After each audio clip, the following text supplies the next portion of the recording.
Try and push the game away, but it seems it always comes and finds me. Look for better days, but it keeps coming back for me.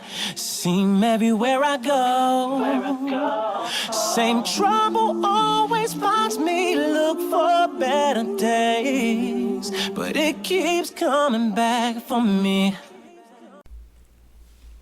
Welcome to the Education is Life podcast. This is your host, Jared Risher.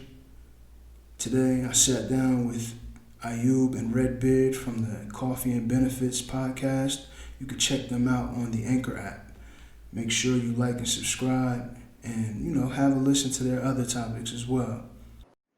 Dean and clarity is very important. You know what I mean? Like you mentioned earlier, Ayub mentioned earlier about the void that we have.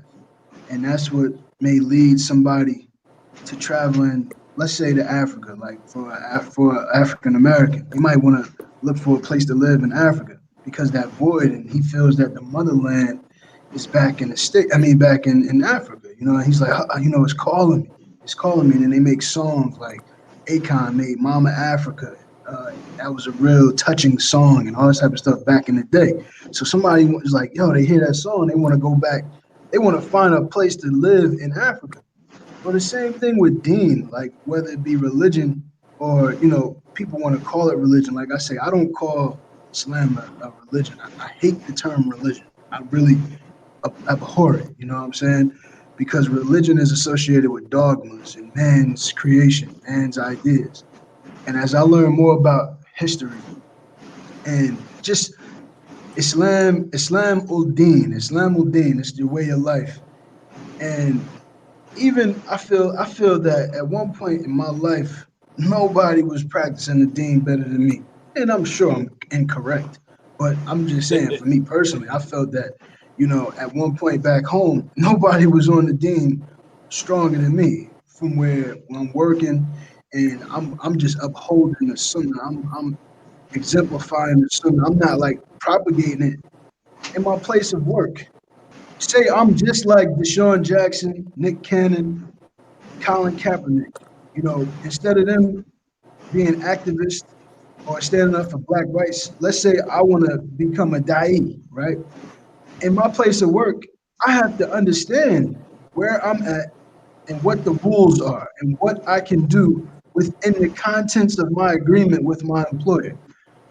When we look at Nick Cannon, when we look at Deshaun Jackson, when we look at Colin Kaepernick, and all the rest of the NFL players and NBA players, how are you going to stand on your platform that you adopted outside, like inside your contract? You know what I mean? You sign this contract, and then tomorrow there's like a George Floyd that happens, and now you feel strongly about it and you want to protest. Well, what contract did you sign yesterday? You have to understand the legalities or the ability you have to do that. So in Islam, I'm not gonna go to my job, say be it back in the day, I work in AT&T, which is corporate and tech, and I'm gonna start promoting Islam on the sales floor to my clients. You know what I mean? Because I have to understand inside this workplace, you can't discuss race, religion, and politics. No matter how much of a Muslim I am, I have to respect those oaths that I sign. I have to respect those rules. Yeah. When it comes to Nick Cannon, knowing that all of the platforms that he partly owns, and he's built a business relationship with, he built it with Jews. No matter how much he was influenced or triggered, or however you want to call it, by Farrakhan's speech or whatever, you can't go on your platform and start talking about these people in that manner. Now, as a person who believes that racially, like not religiously, but racially, I do believe that black people in America are the children of Israel. Growing up Christian, I knew all about that whole thing. So I do believe that. However, I'm not gonna go and say these things in a place where it just won't fit. Like you, you're a business partner with somebody. You're telling them that they're from the mountains, that they're gonna die out. That doesn't make sense. As much as you may believe it, and as much as it may be true, you can't say that and then expect them to meet your demands about giving you ownership in in this product. Like you don't have the leverage because today is all about public opinion. So in my opinion, this is a smokescreen because he's looking to get the black people triggered and make it a racial thing where more than half of the black people don't even believe that. They don't mess with Farrakhan.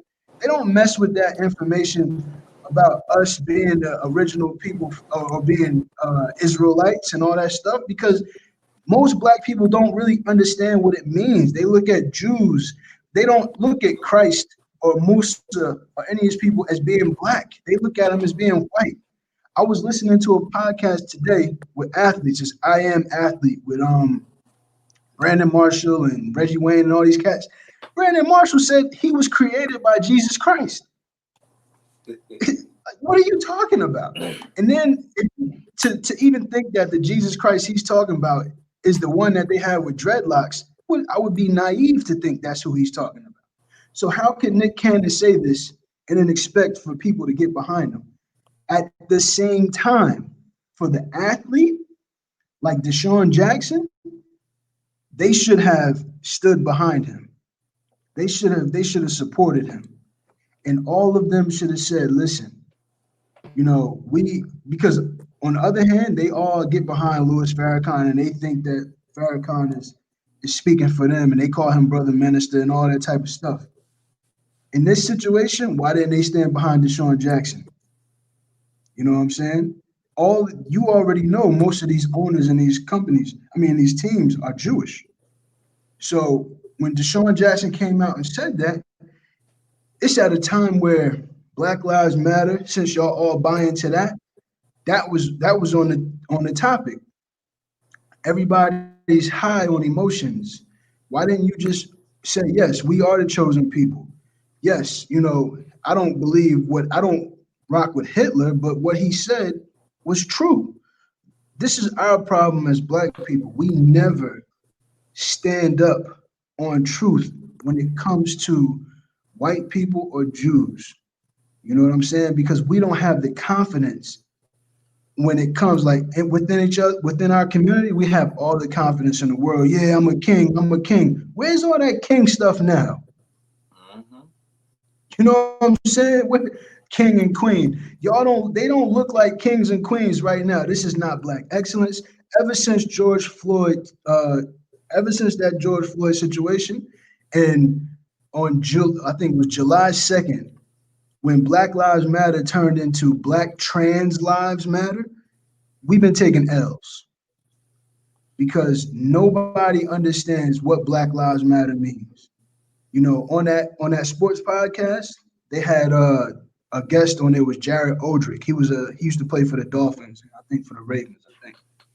He asked Brandon Marshall, have you ever read the Black Lives Matter website, the About section? He's like, nah, for what? It's Black Lives Matter. He's like, no, they want to destroy the nuclear family.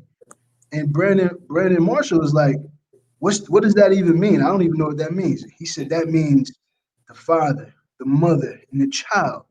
He said, listen, Brandon Marshall said, listen, all I care about is black people are getting killed and we need to have a cause.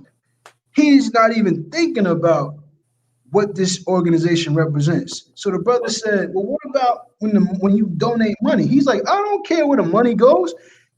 You see what I'm saying? But that's why I said, man, we're so busy looking for messiahs and celebrities and all of these people because that's one of the dangers of reaching a certain level of wealth.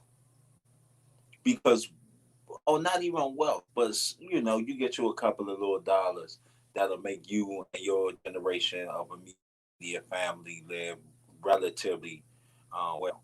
Um, because that doesn't always go hand in hand with intellect or intelligence. And in the canon case, that's where you see in that situation, that's where you see the youthfulness of Nick Cannon come into play. Because yes, he has a lot of information, but he didn't have any wisdom or any guidance. Um, because he he doesn't know how to speak in codified terms and understanding that some conversations we're not privy to what the Jews talk about. Most of us don't even really know about the Jewish ideologies. We don't really know what goes on in them real deep, heavy white supremacist meetings. We don't know. We don't really know what goes on in them deep Masonic meetings. We don't know what the Latinos get together and really say. We don't know what the Asian community is even thinking at any given time. But we always want to divulge our little jewels and gem and publicize and say, see, look.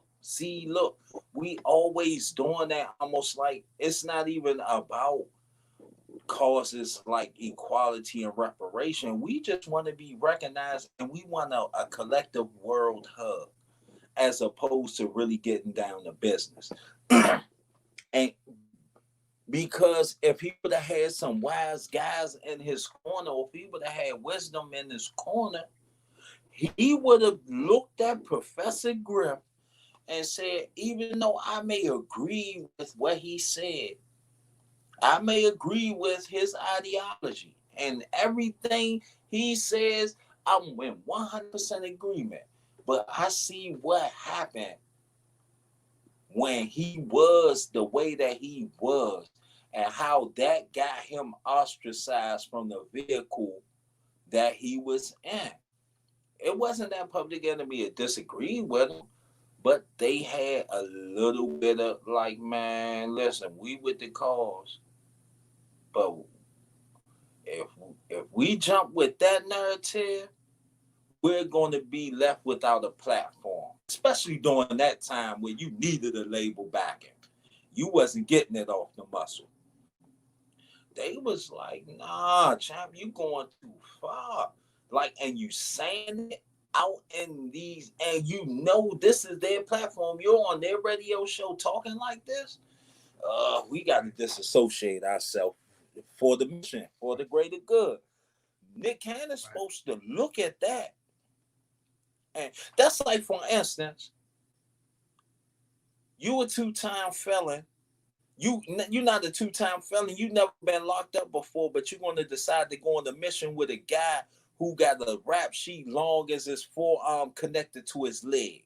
What makes you think that mission is going to be successful when every time that person did a crime, he got caught and locked up? But you feel as though you could hop in the car with this individual and not be prepared to be locked up. Exactly. No wisdom. You don't need to say this.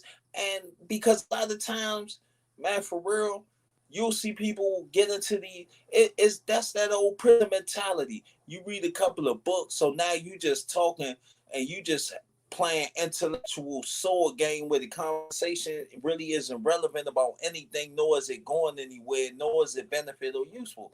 Okay, you say the white people came off the cave and did. Okay, how could I take that and apply it to my life and get me and my family off public assistance? Yeah.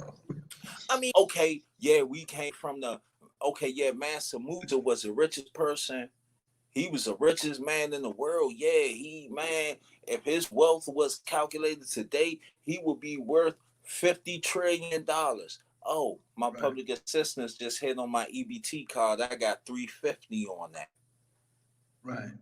Sometimes, okay, history is good. Everybody isn't meant to be consumed with history.